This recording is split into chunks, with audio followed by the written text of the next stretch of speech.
First time I thought about the priesthood was probably the first time I went to Mass. It was probably about 4 or 5, and I saw the priest and thought, why doesn't everybody want to be a priest?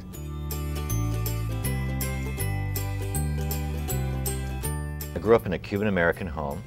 My father was not Catholic, my mother was Catholic, and she tried to make sure that we went to Catholic school and got a good Catholic education, Catholic high school.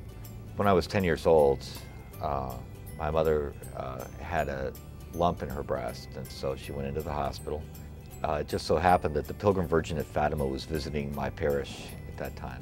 I wrote Our Lady a note saying, if my mother comes out of the hospital okay, I will be your priest.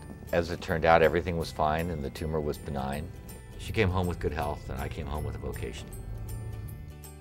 I remember when I was in high school, and that was the first time I announced to my family that I wanted to be a priest, and I was a freshman and my mother was driving the car, family station wagon, and I can remember the exact spot because I said, Mother, I think I'd like to be a priest someday. And she just screamed, what? And slammed on the brakes of the car, and we all went forward in the car. And she said, you don't understand what that means, and you're the only boy, and you don't know that that's a tremendous life of suffering and of sacrifice, and you don't want to do this. So at the end of my 4 years of high school, I wanted to go into a college seminary, and my parents said, don't go. It's a worthless degree. You'll never be able to use it. You know, get a real degree, something to fall back on. This is a phase. It's something that's passing through your life. Please don't do this. You're wasting your time. You're wasting your life. And so I did what they asked me to do, and I went to a 4-year college.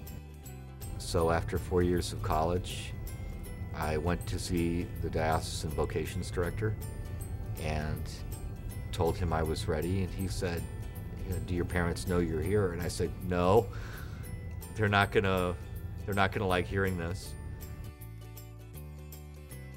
Eventually, after a couple years in seminary, my family came around. A priest told me when a vocation leaves the family and goes into seminary, that Christ takes the place of that seminarian in the home. My mother became very fervent in her faith, and eventually after my ordination, shortly before my father died, he had decided that he was going to convert to Catholicism.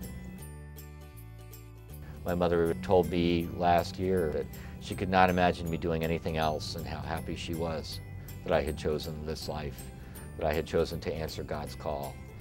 And so I'm just so grateful to the Lord for calling me to the priesthood, and like my mother said, I wouldn't want to do anything else.